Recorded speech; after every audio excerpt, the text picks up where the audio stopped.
Hello दोस्तों, नमस्कार। स्वागत है आप सभी का ITI research by Sonu sir में। दोस्तों, जो बच्चे ITI फिटर का फर्स्ट ईयर का इस बार एग्ज़ाम देने वाले हैं, उनके लिए मैंने पहले वीडियो में 1 से लेकर के 100 तक क्वेश्चन कराए थे, जो कि बिल्कुल शॉर्ट तरीके से कराए थे। कम समय में आपका 1 से लेकर 100 तक क्वेश्चन मैंने कराया था। उसका वीडियो हमारे चैनल पर पड़ा है, जाकर के देख लीजिएगा। आज मैं उसी का पार्ट 2 करा रहा हूँ। इसमें भी आपका टोटल जो है 100 क्वेश्चन कराऊँगा, ठीक है। तो इसमें भी आपका 100 क्वेश्चन होने वाला है, तो वीडियो को ध्यान से देखना। नए स्टूडेंट है तो चैनल को सब्सक्राइब कर लीजिएगा। दोस्तों देखिए, आज का जो पहला प्रश्न है आपका दिया गया है कि इस शाम में वर्ताकार आकृति में ब्लेड लगा होता है। तो आपके ऑप्शन यहाँ पर option number C right answer हो जाएगा, सर्कुलर सा, ठीक है।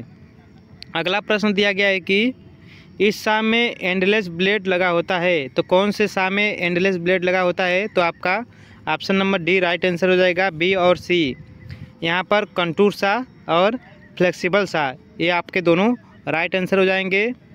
अगला प्रश्न है आपका कि मीट्रिक माइक्रोमीटर का अल्पतमांक कितना होता है? तो आपका राइट आंसर हो जाएगा ऑप्शन नंबर बी 0.01 mm, ठीक है। चलिए अगला प्रश्न देखते हैं कि स्क्रू थ्रेड माइक्रोमीटर से चेक होता है। आपका ऑप्शन नंबर दिया गया है option number C right answer हो जाएगा, स्क्रू या बोल्ट का पिच डायामीटर, ये आपका राइट आंसर हो जाएगा। अगला प्रश्न है कि धातुओं को जब चुंबक अपनी ओर खींचता है तो उसे चुंबकीय गुण कहते हैं। यह गुण किसमें होता है? ठीक है, तो ऑप्शन नंबर आपका यहाँ पर राइट आंसर हो जाएगा ऑप्शन नंबर सी फेरस धातुओं में। अगला प्रश्न दिया गया है कि आपका ट्राई स्क्वायर किसके द्वारा जांची जाती है? ठीक है, तो आपका option number C right answer हो जाएगा, फ्लैट सतह। अगला प्रश्न दिया गया है आपका कि रेडियल ड्रिलिंग मशीन के किस ओर घूमती है? ठीक है, तो किसके चारों ओर घूमती है? आपको ऑप्शन नंबर यहाँ पर दिया गया है ऑप्शन नंबर डी आपका राइट आंसर हो जाएगा, पिलर के चारों ओर घूमती है, ठीक है। चलिए अगला प्रश्न दिया गया है कि डिजिटल माइक्रोमीटर एक आधुनिक माइक्रोमीटर है, इसकी प्रमुख विशेषता क्या है? तो ऑप्शन नंबर सी आपका राइट आंसर हो जाएगा, इसकी जीरो रीडिंग कहीं भी सेट कर सकते हैं, ये आपका राइट आंसर हो जाएगा। अगला प्रश्न है कि वर्नियर कैलिपर निम्न में से किस धातु का बनाया जाता है? तो ऑप्शन नंबर आपका सी राइट आंसर हो जाएगा, स्टेनलेस स्टील। अगला प्रश्न दिया गया है आपका कि प्रायः टेपर की में टेपर बनी होती है। तो आपका option number A right answer हो जाएगा, 1:100, ठीक है। चलिए अगला प्रश्न यहाँ पर दिया गया है कि जब टेपर शैंक ड्रिल बड़ा हो और ड्रिलिंग मशीन का स्पेंडल छोटे साइज का हो तो उस समय ड्रिल की मशीन में बांधने के लिए क्या प्रयोग करते हैं? ठीक है, ऑप्शन नंबर आपका ए राइट आंसर हो जाएगा, टेपर सॉकेट, ये आपका राइट आंसर हो जाएगा। चलिए अगला प्रश्न दिया गया है आपका कि जिंक क्लोराइड का प्रयोग फ्लक्स के रूप में कहाँ पर सोल्डरिंग में किया जाता है? ठीक है, ऑप्शन नंबर डी आपका राइट आंसर हो जाएगा, पीतल। चलिए अगला प्रश्न आपका दिया गया है कि निम्न में से किस धातु की ब्रेजिंग नहीं हो पाएगी? ठीक है, ऑप्शन नंबर सी आपका राइट आंसर हो जाएगा, मैग्नीशियम और एलॉय की। चलिए अगला प्रश्न दिया गया है कि ब्रेजिंग एक क्या फास्टनर है? तो कौन सा फास्टनर है आपको बताना है। Option number A right answer हो जाएगा, स्थायी। अगला प्रश्न दिया गया है आपका माइलेट निम्न में से किस पदार्थ का नहीं होता है? Option number D right answer हो जाएगा आपका, स्टील। अगला प्रश्न दिया गया है आपका कि सीट पर बड़े साइज के वृत्त खींचने के लिए किसका प्रयोग किया जाता है? Option number C right answer हो जाएगा आपका, बीम कंपास।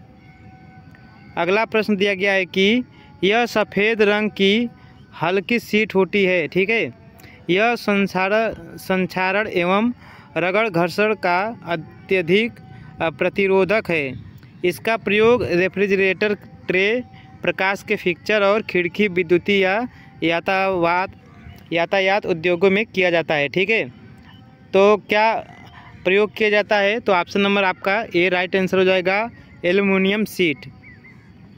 अगला प्रश्न है आपका बिजली के कामों में सोल्डरिंग की जाती है, जिसमें किसका फ्लक्स प्रयोग किया जाता है? तो option number D right answer हो जाएगा। सॉरी, ऑप्शन नंबर बी आपका राइट आंसर हो जाएगा, रेजिन। अगला प्रश्न है आपका कि ब्रेजिंग में कौन सा फ्लक्स का प्रयोग करते हैं? तो ऑप्शन नंबर डी आपका राइट आंसर हो जाएगा, सुहागा। चलिए अगला प्रश्न आपका दिया गया है कि बेफ्रिकेटेड रिवेट नरम धातुओं की बनाई जाती है, इसका प्रयोग कहाँ पर किया जाता है? Option number B right answer हो जाएगा आपका, चमड़ा, प्लास्टिक आदि को जोड़ने के लिए। अगला प्रश्न है कि पेंटिंग से पहले चादरों से जंग को हटाने के लिए प्रयुक्त ब्रश होता है किसका? तो ऑप्शन नंबर आपका सी राइट आंसर हो जाएगा, वायर ब्रश। चलिए अगला प्रश्न आपका दिया गया है कि एसिटिलीन एक फ्यूल गैस है, इनमें कार्बन तथा हाइड्रोजन होती है, जिनका प्रतिशत कितना होता है? तो ऑप्शन नंबर आपका यहाँ पर बी राइट आंसर हो जाएगा, 92.3% आपका कार्बन रहेगा और 7.7% आपका हाइड्रोजन। चलिए अगला प्रश्न है कि एसिटिलीन का रासायनिक सूत्र क्या है? तो आपका एसिटिलीन का रासायनिक सूत्र हो जाएगा C2H2। Option number C right answer हो जाएगा। अगला प्रश्न है कि ऑक्सी LPG फ्लेम का तापमान कितना होता है? तो ऑप्शन नंबर बी आपका राइट आंसर हो जाएगा, 2700 डिग्री सेल्सियस से 2800 डिग्री सेल्सियस तक। अगला प्रश्न है कि ऑक्सी एसिटिलीन गैस फ्लेम का तापमान कितना होता है? तो option number D right answer हो जाएगा, 3100 डिग्री सेल्सियस से 3300 डिग्री सेल्सियस तक। अगला प्रश्न है कि ऑक्सी हाइड्रोजन गैस फ्लेम का तापमान कितना होता है? तो ऑप्शन नंबर बी आपका राइट आंसर हो जाएगा, 2400 डिग्री सेल्सियस से 2700 डिग्री सेल्सियस तक आपका तापमान होता है। अगला प्रश्न है कि ऑक्सीकोल गैस फ्लेम का तापमान कितना होता है? तो ऑप्शन नंबर आपका सी राइट आंसर हो जाएगा, 1800 डिग्री सेल्सियस से 2200 डिग्री सेल्सियस तक आपका तापमान होता है। अगला प्रश्न है कि एसिटिलीन सिलेंडर का रंग कैसा होता है? तो आपका option number A right answer हो जाएगा, मैरून। अगला प्रश्न है कि ऑक्सीजन के हौज पाइप का रंग कैसा होता है? तो ऑक्सीजन के हौज पाइप का रंग आपका काला होता है। ऑप्शन नंबर डी आपका राइट आंसर हो जाएगा। अगला प्रश्न है कि एसिटिलीन हौज पाइप का रंग कैसा होता है? तो लाल होता है। ऑप्शन नंबर बी आपका राइट आंसर हो जाएगा। ऑक्सीजन तथा एसिटिलीन गैस रेगुलेटर में मुख्य अंतर क्या है? तो ऑप्शन नंबर आपका यहाँ पर बी राइट आंसर हो जाएगा, ऑक्सीजन रेगुलेटर में दाएं हाथ की चूड़ी होती है। ठीक है। और अगला प्रश्न आपका है, ऑक्सीजन एसिटिलीन में उस संयोजक का नाम क्या होता है जो बैकफायर से बचाता है? ठीक है। तो ऑप्शन नंबर आपका बी राइट आंसर हो जाएगा, हौज प्रोटेक्टर। अगला प्रश्न दिया गया कि वेल्डिंग नोजल या टिप फ्लेम में साइज व ताप को नियंत्रित करती है, यह किस धातु की बनी होती है? तो option number D right answer हो जाएगा आपका, तांबा। अगला प्रश्न है कि वेल्डिंग नोजल नंबरों से मिलती है, जो कि इस प्रकार के नंबर होते हैं। ऑप्शन नंबर दिया गया आपका बी राइट आंसर हो जाएगा, 1 से 90 तक। अगला प्रश्न है कि गैस सिलेंडरों में हमेशा क्या रखना चाहिए? तो कैसे रखना चाहिए आपको गैस सिलेंडर को? तो गैस सिलेंडर को हमेशा खड़ी अवस्था में रखना चाहिए। ठीक है। ऑप्शन नंबर ए आपका राइट आंसर हो जाएगा। चलिए अगला प्रश्न है कि ऑक्सी एसिटिलीन के किस वाल्व को पहले बंद किया जाता है ताकि बैकफायर से बचा जा सके? तो ऑप्शन नंबर ए आपका राइट आंसर हो जाएगा, एसिटिलीन। अगला प्रश्न है, न्यूट्रल अर्थात उदासीन फ्लेम के एसिटिलीन व ऑक्सीजन की मात्रा कितनी होती है? तो ऑप्शन नंबर आपका सी राइट आंसर हो जाएगा, दोनों बराबर होता है। अगला प्रश्न है कि कार्बोराइजिंग फ्लेम में कितना गैस अधिक होता है? तो ऑप्शन नंबर इसमें दिया गया कि कार्बोराइजिंग फ्लेम में कौन सा गैस अधिक होता है? तो ऑप्शन नंबर यहाँ पर डी राइट आंसर हो जाएगा, एसिटिलीन। ठीक है। चलिए अगला प्रश्न है कि जॉब की रासायनिक सफाई में निम्न में से कौन सा प्रयोग नहीं किया जाता है? तो ऑप्शन नंबर आपका ए राइट आंसर हो जाएगा, मोबिल ऑयल। अगला प्रश्न है आपका कि 25 mm से अधिक मोटी प्लेट की वेल्डिंग के लिए वेल्डिंग नोजल का साइज कितना होना चाहिए? तो option number D right answer हो जाएगा, 90। अगला प्रश्न दिया गया है आपका कि फ्लैशबैक का निम्न में से कौन सा सूचक नहीं होता है? ऑप्शन नंबर आपका ए राइट आंसर हो जाएगा, धीमी आवाज़।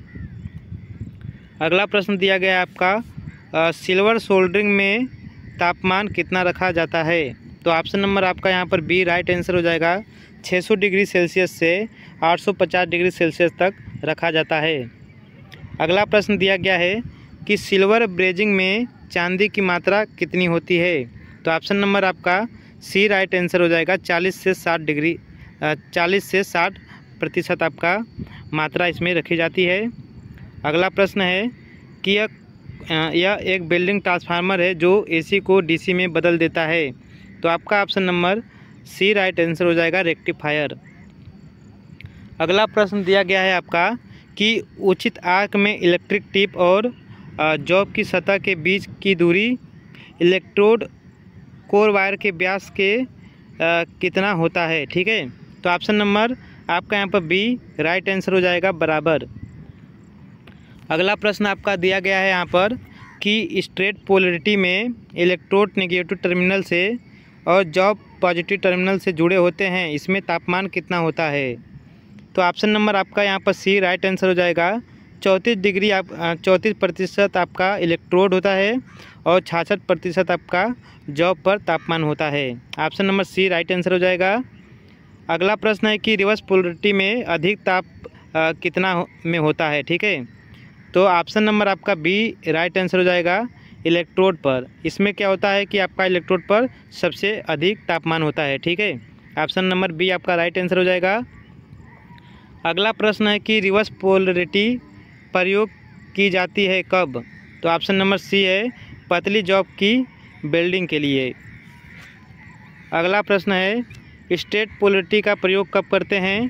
तो option number B right answer हो जाएगा, मोटी जॉब की वेल्डिंग के लिए। अगला प्रश्न है कि प्रायः इलेक्ट्रोड का साइज कोर डाया से लिया जाता है, यह कितना mm का होता है? तो option number B right answer हो जाएगा, 1.5 से 10 mm तक इलेक्ट्रोड का साइज होता है। अगला प्रश्न है कि 3.2 mm के इलेक्ट्रोड के लिए करंट की मात्रा कितनी रखी जाना चाहिए? ऑप्शन नंबर आपका यहाँ पर सी राइट आंसर हो जाएगा, 90 से 130 एम्पीयर तक होना चाहिए। अगला प्रश्न है कि वेल्डिंग बूथ की दीवारों का रंग क्यों किया जाता है? ताकि आर्क रेडिएशन का वेल्डर पर कोई प्रभाव न पड़े। तो ऑप्शन नंबर आपका यहाँ पर बी राइट आंसर हो जाएगा, पीला व काला रंग का किया जाता है ताकि इससे आर्क रेडिएशन का जो है प्रभाव वेल्डर को ऊपर न पड़े। ठीक है, आपका यहाँ पर दिया गया अगला प्रश्न कि हेलिक्स एंगल को इस कोण में लिया जाता है। ऑप्शन नंबर आपका यहाँ पर सी राइट आंसर हो जाएगा, रैंक एंगल। अगला प्रश्न है आपका ड्रिल का पॉइंट एंगल साधारणतः कितना होता है? तो ऑप्शन नंबर आपका यहाँ पर सी राइट आंसर हो जाएगा, 118 डिग्री। अगला प्रश्न दिया गया है आपका ड्रिल का पॉइंट एंगल निर्भर करता है किस पर? तो ऑप्शन नंबर आपका यहाँ पर सी राइट आंसर हो जाएगा, ड्रिल की जाने वाली धातु के अनुसार। अगला प्रश्न आपका दिया गया है कि छोटे व्यास के ड्रिल के लिए ड्रिल की गति कितनी रखी जानी चाहिए? तो ऑप्शन नंबर आपका यहाँ पर ए राइट आंसर हो जाएगा, अधिक। अगला प्रश्न दिया गया है कि बड़े व्यास के ड्रिल के लिए कटिंग स्पीड कितनी रखी जानी चाहिए? तो ऑप्शन नंबर आपका यहाँ पर बी राइट आंसर हो जाएगा, कम। अगला प्रश्न दिया गया है कि नंबर साइज ड्रिल के कुल कितने ड्रिलों की संख्या होती है? तो ऑप्शन नंबर आपका यहाँ पर सी राइट आंसर हो जाएगा, 80। अगला प्रश्न है कि लेटर साइज ड्रिल में कुल ड्रिलों की संख्या कितनी होती है? ऑप्शन नंबर आपका यहाँ पर ए राइट आंसर हो जाएगा, 26।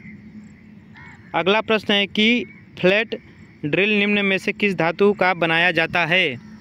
ऑप्शन नंबर आपका यहाँ पर बी राइट आंसर हो जाएगा, हाई कार्बन स्टील का। अगला प्रश्न है कि फ्लैट ड्रिल का पॉइंट एंगल कितना रखा जाना चाहिए? तो ऑप्शन नंबर आपका यहाँ पर सी राइट आंसर हो जाएगा, 90 डिग्री। दोस्तों अगला प्रश्न आपका दिया गया है, फ्लैट ड्रिल का निम्न में से किसका लाभ नहीं होता है। ठीक है, ऑप्शन नंबर यहाँ पर ए राइट आंसर हो जाएगा। इसकी धार जो है बार बार वह जल्दी ख़राब हो जाती है। ठीक है, अगला प्रश्न दिया गया है कि स्ट्रेट फ्लूटिड ड्रिल उपयोग किए जाते हैं कहाँ पर। Option number C right answer हो जाएगा आपका, नरम धातुओं में सुराख करने के लिए। अगला प्रश्न है कि ड्रिल में बॉडी क्लियरेंस होने से क्या होता है। तो ऑप्शन नंबर आपका यहाँ पर सी राइट आंसर हो जाएगा। ड्रिलिंग करते समय घर्षण आपका जो है कम होगा। अगला प्रश्न है कि हैंड चेजर का प्रयोग चूड़ी काटने के लिए करते हैं। तो ऑप्शन नंबर आपका यहाँ पर राइट आंसर हो जाएगा, ऑप्शन नंबर सी पीतल व नरम धातुओं पर। अगला प्रश्न है कि थ्रेड चेजर बने होते हैं किसके। तो option number B right answer हो जाएगा आपका, टूल स्टील के। अगला प्रश्न है कि थ्रेड चेजर का प्रयोग किस पे करते हैं। ठीक है, तो option number D right answer हो जाएगा, एक समान टॉलरेंस की चूड़ियाँ बनाने के लिए। अगला प्रश्न है कि पतली मोटाई की पाइप काटते समय निम्न में से किस का विशेष ध्यान रखना चाहिए। तो ऑप्शन नंबर आपका यहाँ पर बी राइट आंसर हो जाएगा, पाइप की मोटाई पर ब्लेड के 2 या 3 दांते अवश्य आने चाहिए।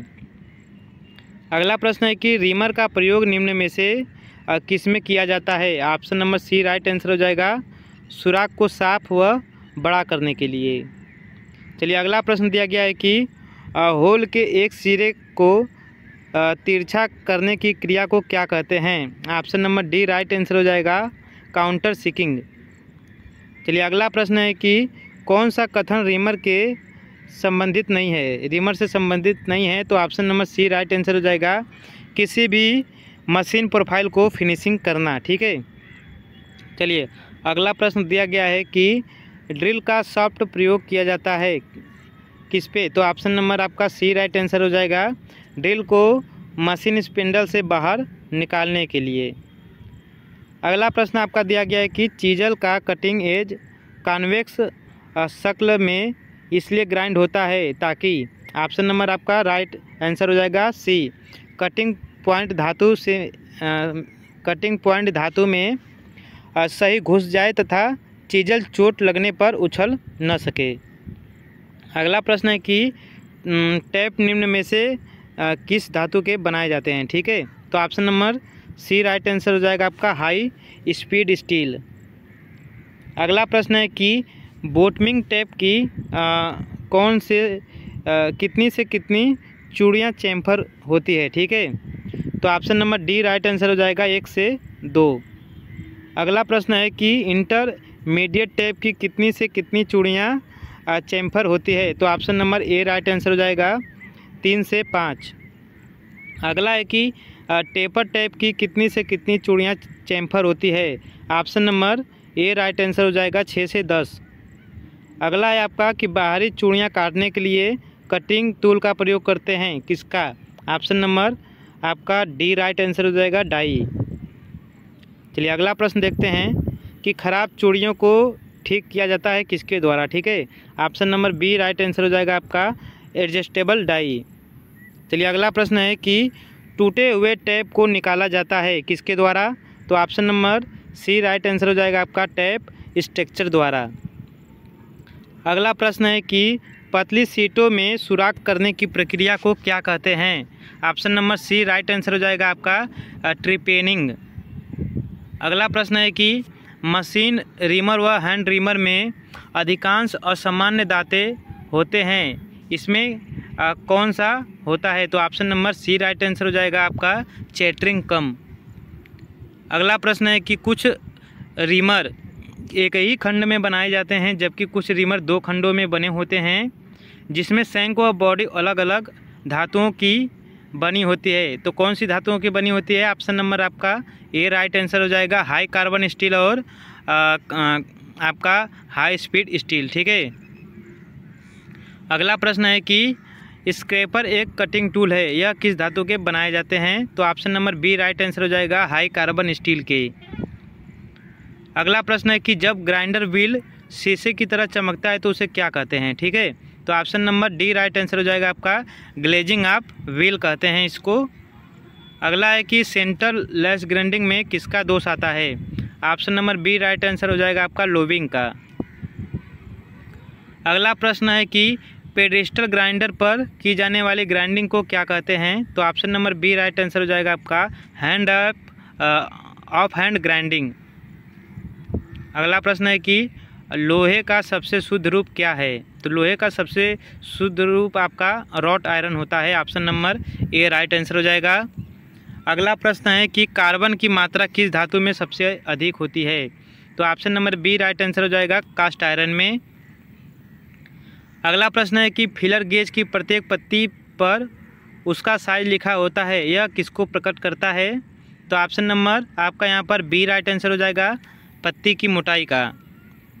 अगला प्रश्न है कि फिलर गेज से ज़्यादा क्लियरेंस चेक करने के लिए किसका प्रयोग करते हैं? तो ऑप्शन नंबर आपका यहाँ पर सी राइट आंसर हो जाएगा। 2 या 2 से अधिक पत्तियों को एक साथ गैप में डालकर गैप को चेक करने के लिए किया जाता है। अगला प्रश्न है कि कास्ट आयरन का वह गुण जिसके कारण उसके मशीनों में भारी बैंड व फ्रेम बनाए जाते हैं। तो ऑप्शन नंबर बी आपका राइट आंसर हो जाएगा आपका कंप्रेसिव स्ट्रेंथ। अगला प्रश्न है कि कुपोला भट्टी में पिग आयरन, कोक और चूने का पत्थर किस अनुपात में मिलाया जाता है? तो option number C right answer हो जाएगा 2:4:1। ये आपका राइट आंसर हो जाएगा। अगला प्रश्न है कि रॉट आयरन शुद्ध होता है, इसमें लोहे की कितनी प्रतिशत मात्रा होती है?